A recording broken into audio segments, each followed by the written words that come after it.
What do Nigerian movies really need to compete internationally? Today's guest is Jerry Chiemeke, and he tells me what a good film comes down to. Being an artist can be a heck of a ride, but you're not alone. On Journey of the Art, we tell inspiring stories of artists and chat with those who support us on this path. I'm your host, Lola Opataya, writer, editor, singer, and all round lover of words. Come with me on the journey. Hey there, welcome once again to Journey of the Arts. Today's guest is Jerry Chiemeke, a writer of many things: book reviews, fiction, music reviews, poetry, and even movie reviews. He's the author of Dreaming of Ways to Understand You, a collection of short stories, and he has represented Nigeria at notable film festivals like the Sundance, Berlinale, and the Durban International Film Festival. You can find out more about Jerry through the links in the description or the show notes. Before we get into it, I wanted to let you know that if you are listening and you need to hop, this show is also on Spotify, Apple Podcasts, and Amazon Music. So without further ado, welcome, Jerry. Hi, Lola. Thank you for having me. I know this has been like 3 weeks to a month in the making, so Yes, I'm really glad I'm on this. And yes, there have been conversations via LinkedIn of all places. yes, indeed. Let us begin with some getting to know you questions. I've Okay. got some this or that questions, and you feel free to answer them as quickly as you can. Okay. Writing at home or writing at a cafe? Right at home. Okay. Paced writing or mad rush to the deadline? Marosh. Yeah, same here. Comedy or drama review? Drama review. Okay. Excitement after the first draft or relief? Release. Relief or I mean, it usually relief? depends, but for me, most of the time, my emotion is like, it's finally poured out. Yes, Yeah. yes. I think I'm finding that a lot of my guests are like me. So that is wonderful because I think sometimes, because of the nature of what we do, we tend to be isolated and we don't recognize that we are quite the same in several ways. So Yes. very, very nice to know that you I mean, also writing is feel a a sense very of relief. individualistic, self-absorbed profession. I'm calling it professions. Yes, people should take it seriously. Writing is a profession. But yes, very self-absorbed. So you may not understand that there are people who process emotion the same way. There are people who, run through similar creative process until you have discussions like this, or Mm, maybe you bump into each other on social media or something. So yes, yeah, relief. Sometimes it's like, yeah, finally the 3,000 words are out. yeah, So yeah, yeah. I totally get that. Um, so let us begin at the beginning. And I have to ask you about what led you to start your WordPress blog, which is where I believe your writing journey began. And the word on the internet streets is that you started the blog after a heartbreak. So, can you tell the people more about this? What happened? man, someone has really done their research. Someone has been digging. I mean, to be fair, that is not wrong. That is correct. I'd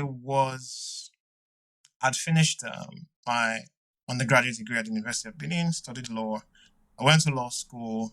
I'd actually made a choice of campus to be close to this person, Mm, and for some reason, we grew apart. And then one day, I'm at a bar and they blurt out to me that they love someone else, and the meat pie in my mouth goes tasteless.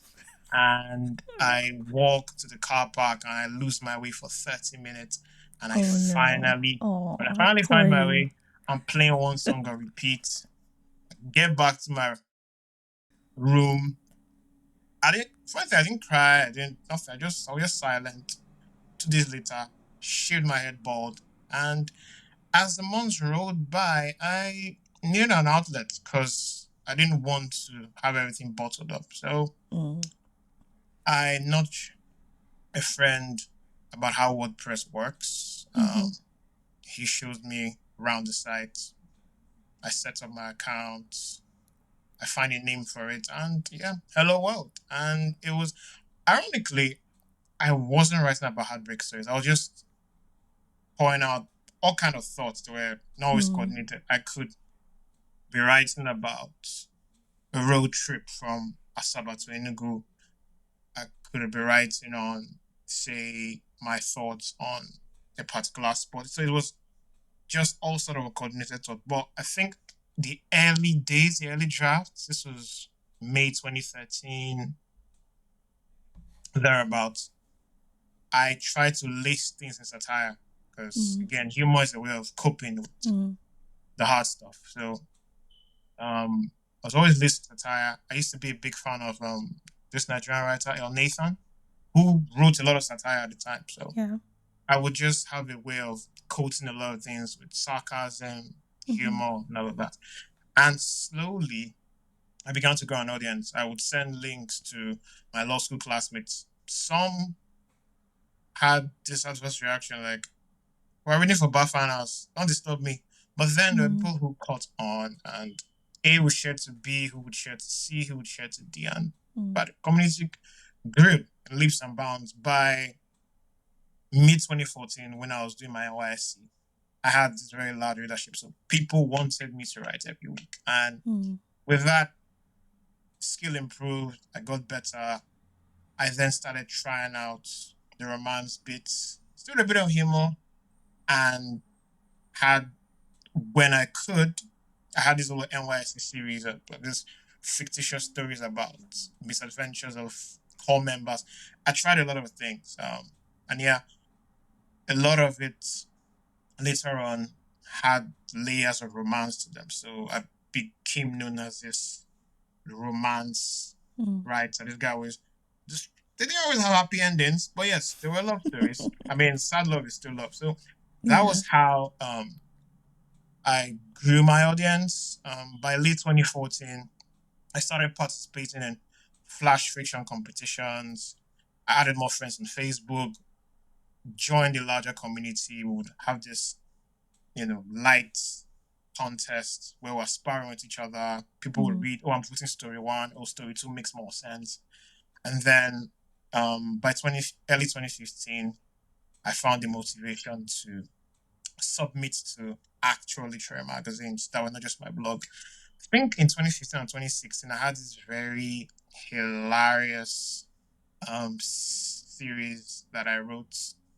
I think it was episode 1 to 8, and there was the other one that was episode 1 to 16. So community just grew like that. And the thing with consistent work is that you get better. You mm, start reading people's works. You find what's missing in yours. You're blown away. You start trying other things. mm. And then one day someone challenged me and said, "Oh, you're always writing romance. You can't write a dark story." And then I started trying that out, and I begin to enjoy it so much.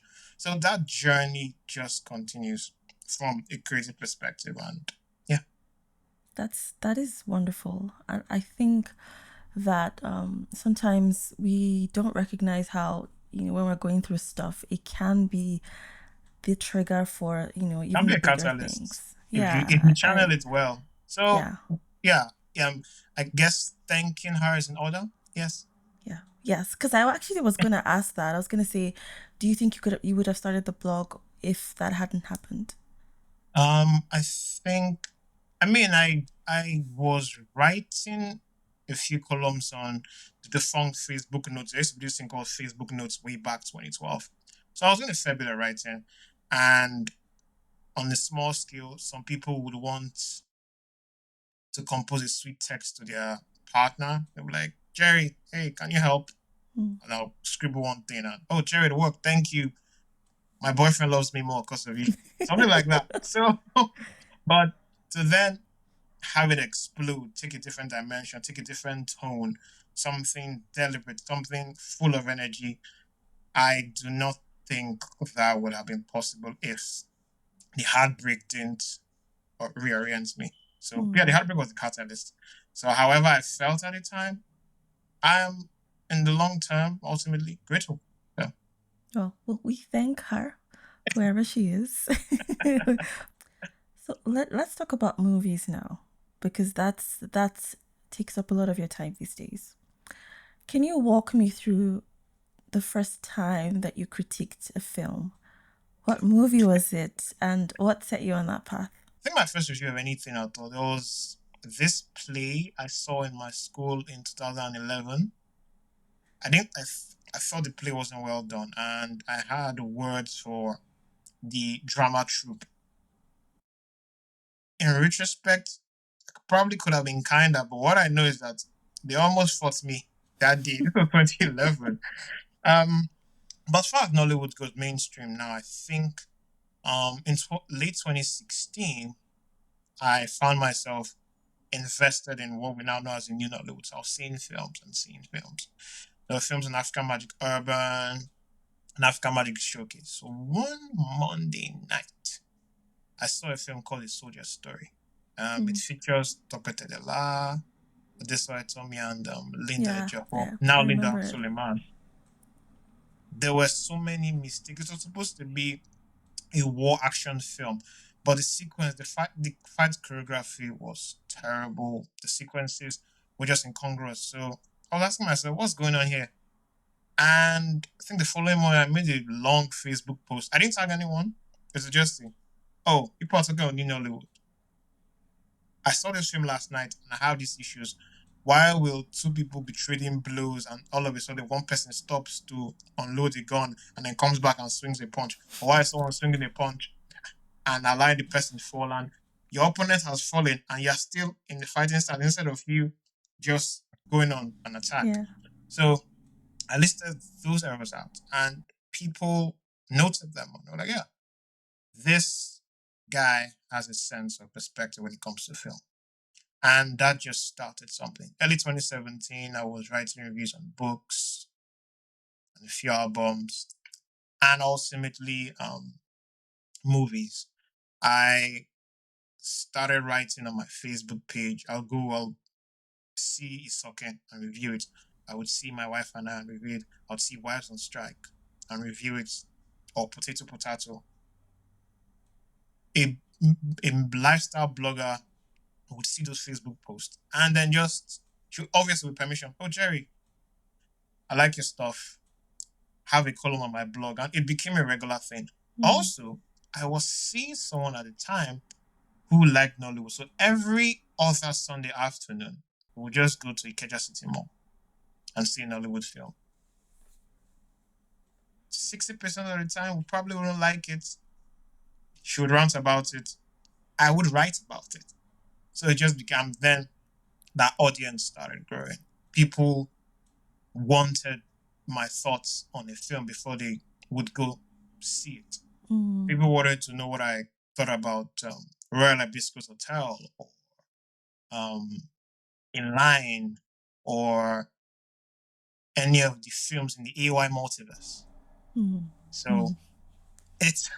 it sort of became a thing. I think in 2018, I had this sense of fatigue because a lot of the films that came out in early 2018 weren't very good. So I took time off and then focused on music and books. But by Mm. 2020, I'd come back to film and I've been on film and literature ever since. Mm. So, That is quite the journey. Um, so since then, you've gone on to do big things in that space and thank even you. represented Nigeria at big film festivals. What is one thing that you've learned about yourself through these experiences?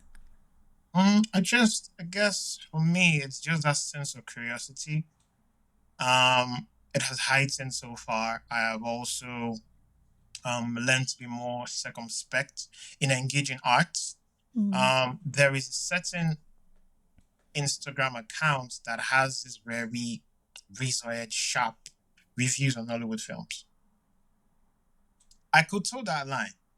It will get me followers, but it won't get me to festivals. You don't get into the world's biggest festivals by just talking smack about a film. You need to Yeah. have a sense of perspective. And it has also made me become a better student, not just of the arts generally, but of film specifically. I now know what to look out for. While I wouldn't necessarily try to prescribe how a filmmaker should make their film, I might see a film and I can tell, okay, this is what you're trying to do, just didn't quite work. And Also being a creator myself, I've learned to try to strike a balance between being honest Mm. and being detailed without being necessarily acerbic. You can tell someone that soup is not good without making them cry about it. Yeah. Yes. So I've learned to just track that balance. It comes with skill, it comes with age, it comes with a sense of perspective and empathy. But yes, I've learned that about myself. People have asked me if and I think the only snag is that because you've been in that space and you've engaged and you've had a lot to say, you're sort of scared to make your own film. I want to make my own film, but then it's like when you bring out your own, everyone is going to have a look at it. That is very Because interesting because I did have a question about, do you think you're going to be a filmmaker one day? So I will. you preempted I me. will do it at my own pace. There are a lot of film critics don't necessarily transition to filmmaking, and there's this subtle joke that critics are failed creatives who are looking for a coping mechanism. I will make film, but I will just do it at my own time. Yes. I have attempted writing scripts. I mean, my Okay. day job is that of a marketer, so there's a lot of scripting I do as a communication strategist, as a marketing specialist. There's a lot of script, but those are not screenplays. Yeah. Yeah. Um, Briefly in late 2017, there was this indie filmmaker. We had this thing where I would write short screenplays, and she liked them, but shortly before we could actualize the production, she just dipped. She disappeared. I think she migrated, and that just stole the plan. So when that happened, I sort of lost my motivation to write more screenplays. I'll probably be a bit rusty, but definitely I'll be back on that. And yeah, I'll make my own film, my own budget. Obviously, I will have a keen eye, but I've also learned, and I think it comes to having friends in the industry as well. You might have a vision as a screenwriter or as a producer, but budget constraints and Yeah. sometimes multiple tweaks will turn product A to product Z. And then people will react and say, what was that about? But in your mind, you had a better vision. It's kind of like how you tell a joke and it's funny in your head. But when it pops out, Yeah. everybody's rolling their eyes. So Yeah.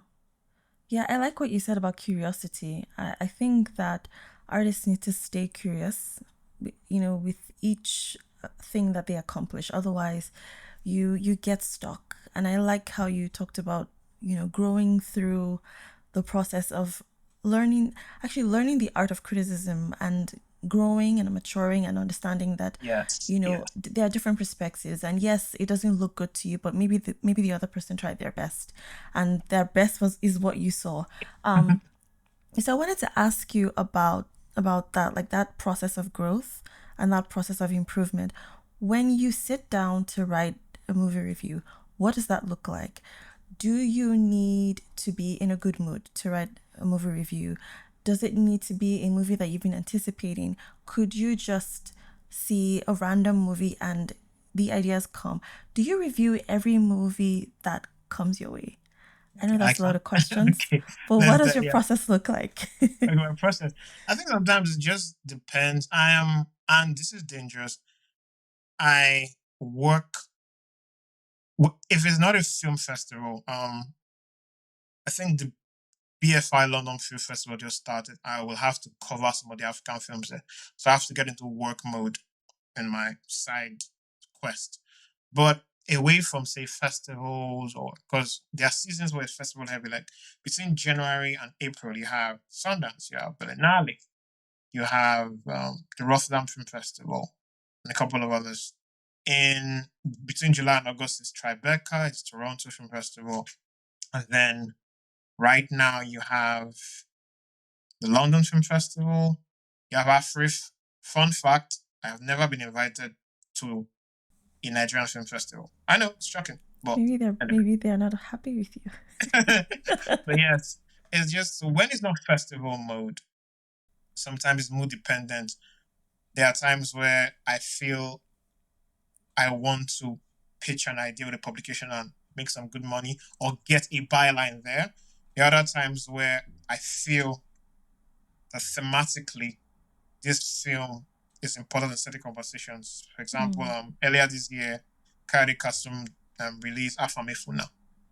It's about the Igbo apprenticeship system. Now, Yeah. that's a film that has social and cultural relevance. I will be interested in that sort of film. Or say an epic like Kula for Liars and Ikolakbo. I Yeah, saw the I saw your first tweet about installment. that. Hmm, And that one has really been moving around. So yes, I saw your tweet films that about it. I was like, okay, okay, Jerry. or films that have high budgets, say like the Black Book, which was about police brutality. But there are Yeah. certain films I would aim for when I'm, in that mode. And then sometimes there are also independent films I feel should have more traction, where no one's gonna see them because they're either scheduled for early in the morning when everybody's at work. Um, Akiyo Motosho's Ghost and the House of Truth was released in 2019. A very good film, but it was put in the morning slot in cinemas. Nobody was gonna see Mm. it, so I went. I did a thankless job and then wrote a review about it. So ideally, film critics should be interested in every cinematic or streaming release that comes. However, there are certain factors, like there are certain Netflix releases that are only available or accessible in Nigeria. Mm. Lately, I think Lisabi and a bunch of others were only released in Nigeria, so geo-locked. Also, there are certain periods of time where you just know the quality of films that are being churned out that year are weak. So you don't want to expend time and energy into a film that will make you angry. Mm. This year has been one of those years. Um, Last year we had Gangs of Lagos, The Sorry, Trade. I'm sorry to interrupt you, but when you say that the movies have been weak in a sense, what does that mean? Do you mean the stories aren't up to par? Do you mean the is it the art direction? What exactly are you talking about?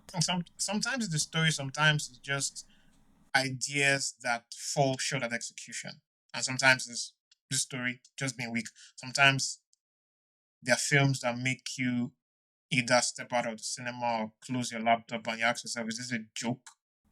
Okay. Again, for and this is me being diplomatic. So there are certain seasons where you and a lot of it is gut feeling. There are certain directors who have set good standards. So at least I know the lowest their film will get me be 6/10, so I can try my luck. The other directors who simply can't be trusted, whose films I won't hold my breath for. So I don't have to rely on gut feeling to, you know. And it's so crazy. If you ask any serious Nigerian film critic, they will tell you that Mm. sometimes engaging Nigerian films can be a real gamble. I know what's hilarious. A lot of I think there's this thing where filmmakers think critics are the enemy, and that's not the Mm. case. These conversations are important to elevate the standard. We want to get to the level that Afrobeat has gotten by way of music. We want Oscar worthy films. We want people. Yes, we know it's hard to make a film. We know it takes effort. But sometimes you can have all the budgets for production and props, but if the story is weak, Mm. if there are bigger holes than my late mother's list, it won't go anywhere. Mm. So critics push these conversations because they care enough about the industry and they want change. And that's the thing. Reviewing the engaging Nollywood film just comes from love because it's not like you're getting big money for it. One filmmaker might still block you. One might even harass in your DM. There's a lot that goes on. I've been blocked by at least four filmmakers. So Jerry, I have But a follow-up question to what you're saying now. What does a good film look like? I think it's important for us to break that down. What does a good okay. film look? Does that look like a good story? Does that look like a good art direction? Does that look like what does that execution that you're talking about a while back? What does that look like? What would you like to see? I would like to first of all, I'd like to see a story that's coherent, a story that takes me on the journey and doesn't leave me at the third act. Because I think a lot of Nollywood productions have this act three program where for the first 60 minutes we're going on, then in the last Gotcha. 20 minutes you drop me and I fall on the floor. So something that carries up, that holds up, that is not incongruous. That if I'm describing it to someone outside Nigeria, they won't laugh it off as being ridiculous. We can talk about sound. There was this film I saw last year, Yahoo Plus. By way of technical input, wasn't the sharpest. There were a few sound problems. There were a few picture problems, but the story was strong. You could see what the book and Joker was trying to do. So you Okay. you could nod and say, "Oh, it didn't really have much of a budget, but there's a story here." So story will always take precedence. Story will always rule above picture, above panning shots, above mise en scene, above monochrome. So it's a story. Yes, there are certain films where these other elements like picture and sound will play a huge role. For example, you're shooting a crime thriller like Gangs of Lagos. You need those props. You need that sound. You need those close-up shots Yeah. and establishment shots. You need the visual effects to be on point. You can't have a fight scene and the blood is looking like tomatoes. Yeah. Yeah. So there are certain films where those things come into play. But again, for the most part, it's story. It's if you are telling a comedy film, everything has to land. The punchlines have to land. If it's drama, the actor should take us on a journey. And sometimes there are good actors that manage to elevate a simple story. I think Mm. Bjorn Steven does a very good job in that regard. It's a simple story, but the actors interpret the heck out of the role, and then it's still Yeah. elevated. Sister with Yeah. Candy Bankole Yeah. and That was a good DME. one. So, example, some directors are very good at expanding those simple stories. You have authors like CJ Abasi and Babatunde Apalo. So, yeah, story is supreme. Will always be supreme. Okay. I know a few people who will agree with that. But let's move on. Let's move on. Jerry, what's one thing that you wish people knew about being a movie critic? It is is a thankless job and it's not born out of a desire to flex. Film critics are not trying to prove that they know more than, yeah, sometimes in the writing you want to, especially maybe when you're referencing older films. Sometimes there are a few paragraphs that you want to share flex. Think when I was Mm. writing my review of Shanty Town, yeah, kind of did a bit of, but for the most part, critics are not the enemy and they are doing this because they care. I'm talking about these serious critics, not the ones, there are certain pages that just dedicate their craft to see bashing or being acerbic. Hmm. Serious film journalists and critics are doing this because they love the culture.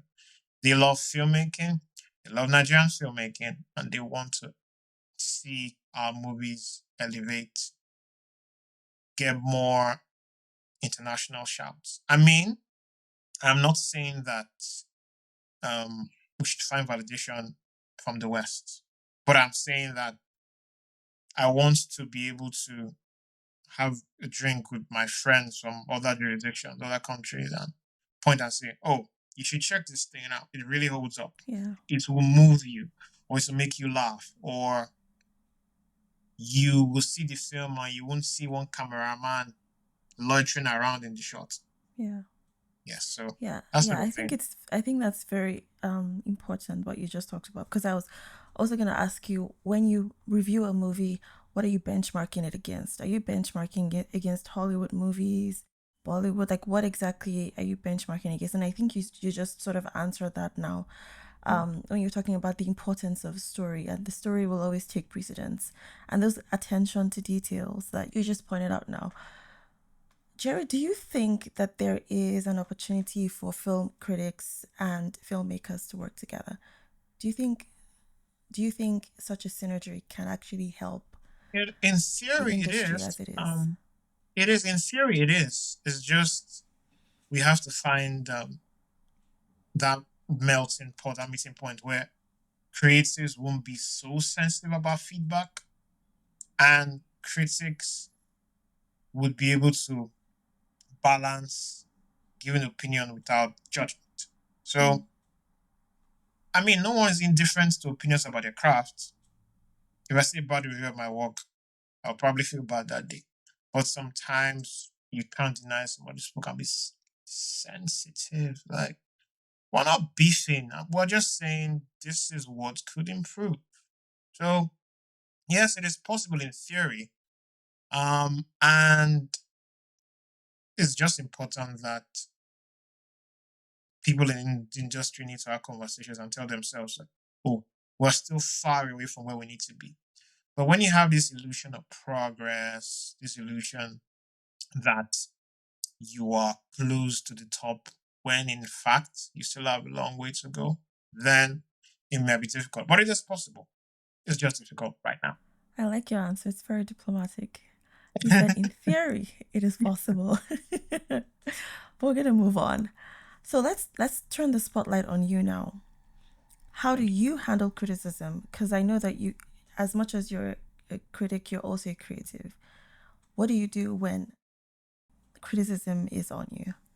I mean, for me, well, I think I'm grateful that to a large extent, a lot of my work has sort of passed objective test, but not everyone's gonna like what you turn out. I have heard people say that Jerry Chiemeke has never written a correct sentence in his life. I've heard that. Hard to believe, probably an opinion that will fall flat in the face of empirical evidence, but I've heard it. And my book has been out for 4 years. For the first 3 years, reviews were unanimously positive, but this year there were people who came out to say they didn't like it. For me, as long as you put out work to the world, you cannot control, you can't police people's opinions on it. You send Absolutely. it out to the ether, you can't police what people will say. As long as whatever they say does not have a defamatory twang to it, you go your chest down, Yeah. very Yeah. much. Yeah. I mean, you have to learn to sift and filter. Some of the criticism will be constructive. Oh, such and such could have been edited better. Or there was a bit of telling here instead of showing. Mm. Or the sense of place here could have been better crafted. You can take those bits and apply them to your next full length body of work or whatever. Yeah. But where it's just, oh, I hate this guy, let's platform him. Why is the bookshop selling his book?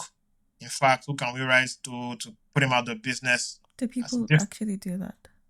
People do that to people they don't like. It sounds vile, sounds incredulous, but trust me, people go to any length to prove the point. Some people do it to be edgy, but some people might also have some sort of vendetta against you. Mm. Anyway, I'm not saying that specifically happened to me, but you will hear things when it comes to, and some people also have a way of reacting to a body of work.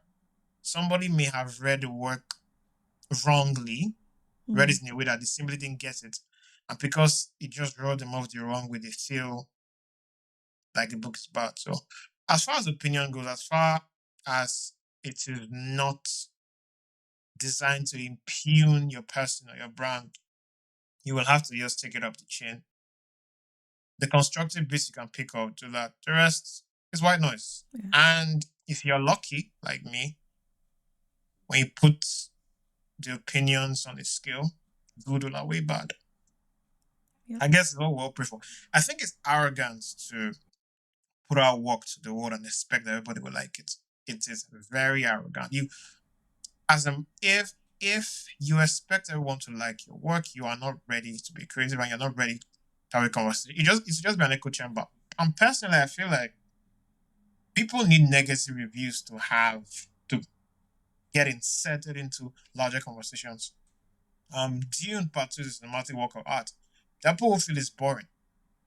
people who don't like The Godfather or Goodfellas. Mm. You need those negative reviews so you don't Yeah. suddenly sound like you're one echo chamber just sounding Yeah. out. So Yeah. I look forward to negative reviews. I don't want so many of them, but I could have few of them. So long as they're Criticism constructive. with nuance and with yes, Yeah. that's context. That puts me up under scrutiny. As long as it's not vile and hostile. Yeah. By all means, bring it up.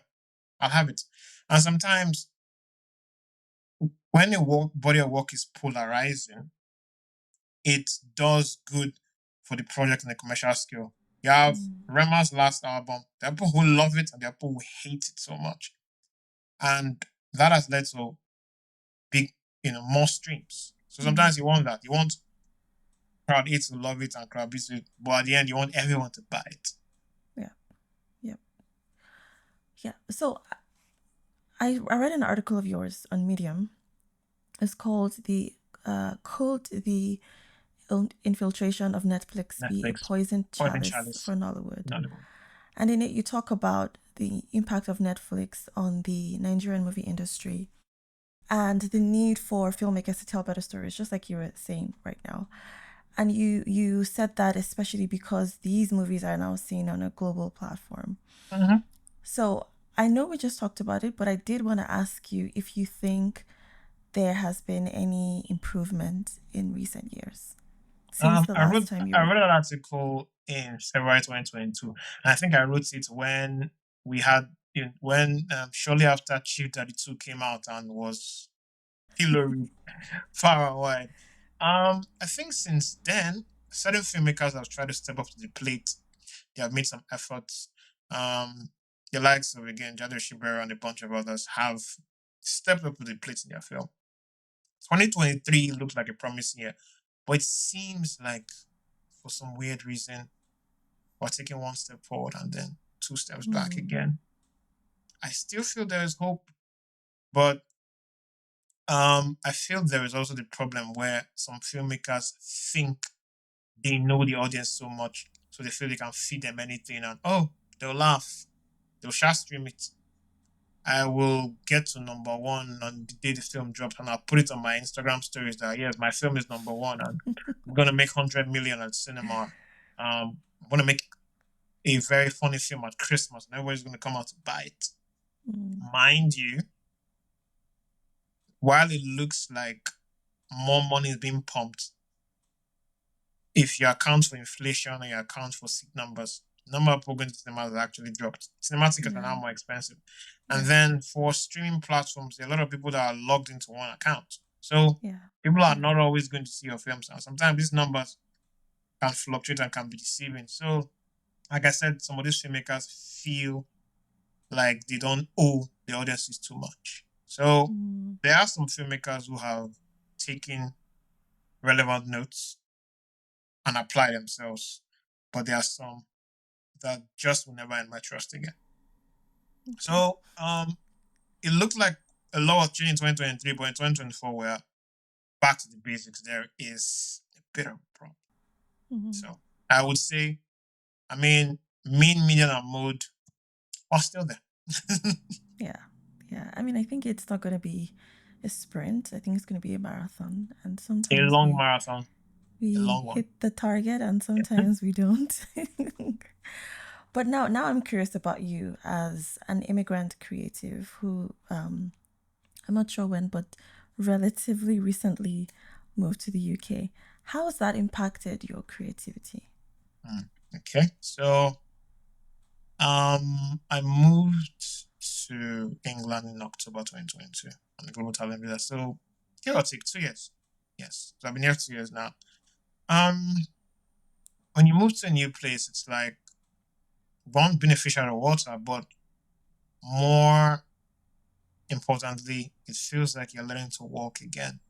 Because Mm, whatever you wear back home, wherever you worked, almost counts for little in new industries, in new yeah. terrains. I mean, we've all we've all listened to several podcasts and read several stories on the loneliness epidemic and how it impacts your mental and even your physical health. But there's also the portion where you almost feel like you have to knock on new doors again or kick some doors where you can. Um, I was still writing a few columns, but those were for African publications. So I'd already established a rapport. It was difficult breaking into UK publications. Mm. It took me about a year before I got my first byline on a UK publication. That was the iPaper. And it was coincidentally a feature on migration and loneliness. Mm. So yes. I did see that. I saw Yeah. that. And it took Yeah. me a while there. I was fortunate to attend the Africa Rights Festival. I bumped into the founder of a leading UK publication called the British Blacklist. I had seen her website. I pitched the idea that she needed an African column, a column dedicated to covering film and literature and music in Africa. That's awesome. Thankfully, she saw the need for it. So we've been collaborating since February. But that's on a small scale. On the wider, you know, ecosystem, it's a bit challenging because yes, you probably have links to samples of your work, you have your Mm. portfolio, but it feels like you need to prove yourself again. So you need to then be deliberate about pitching. You will get rejections. You will get, but you just have to then keep going. And no matter how introverted you are, you will go for those events. So you shall need to go. You will go. So it's not been easy breaking in. 2 years Yeah. in, yeah, I can finally say I'm gaining some ground. My work with the British Blacklist has gradually been noticed, although I still want to submit to more places. I want to actively go into more competitions and win more prizes. I mean, I came here on the back of prizes won back home, so I want to Yeah. Yeah. take that run again. And away from access and open doors, sometimes your own personal motivation suffers, it dips. You are battling with life, you're trying to get paid. In theory, yes, there's no longer generator noise. So there should be a nice room where you can sit to your laptop and create, but sometimes your head is full. Um, Last year I saw some personal loss. So that also impacted my ability to Yeah. work. And this year I've also struggled with motivation as well. My motivation has fluctuated. There was this period where I didn't write anything creative for 2 full months. I couldn't create anything that didn't involve my day job. So Mm. it gets tough sometimes. You'll find that you may need to think up new ways to motivate yourself, to create new routines.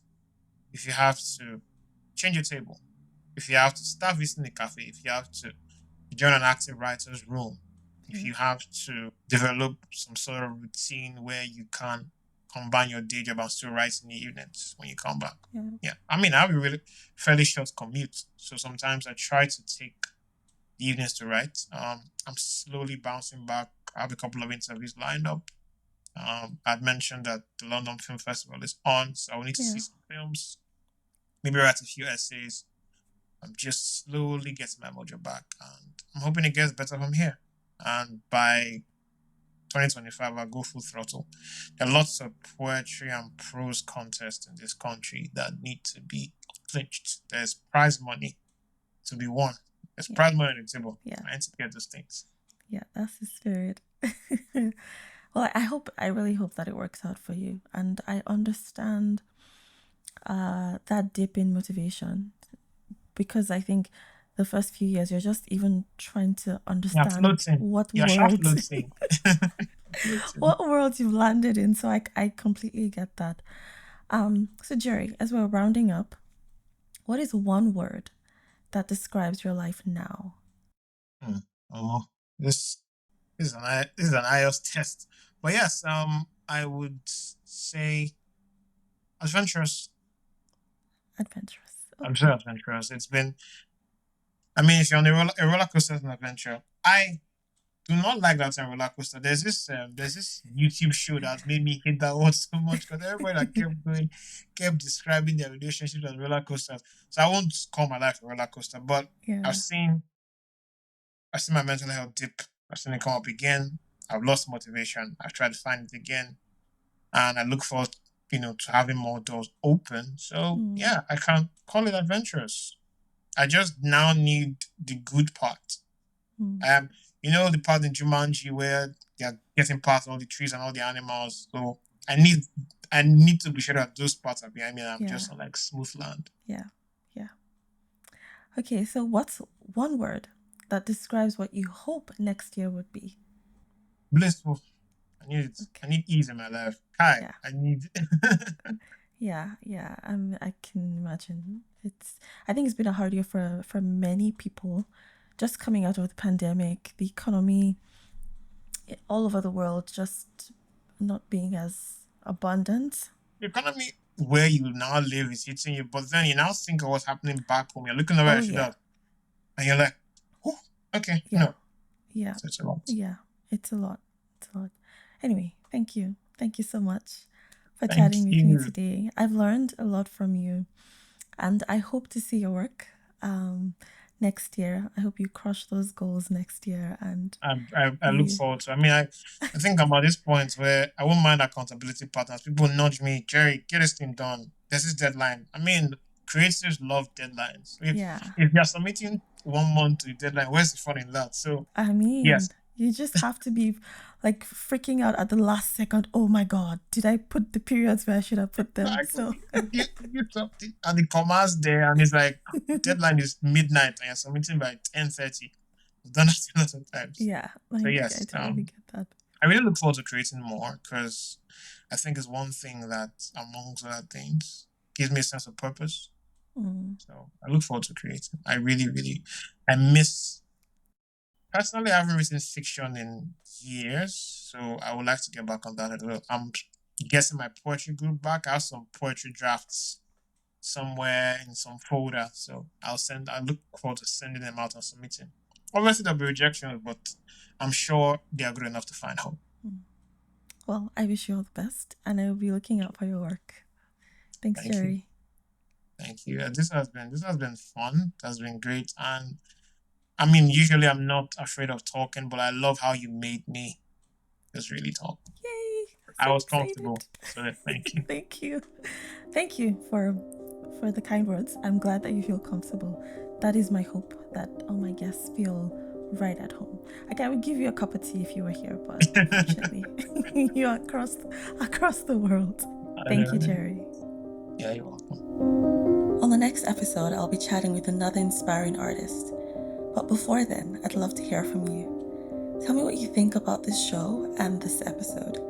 Feel free to drop me a note here or send me a DM on Instagram at Journey of the Art Pod. Finally, please subscribe if you're watching this on YouTube, or follow and rate the show if you're listening elsewhere. Help me connect with other artists who need a dose of inspiration today. Until next time, stay on the journey of your art.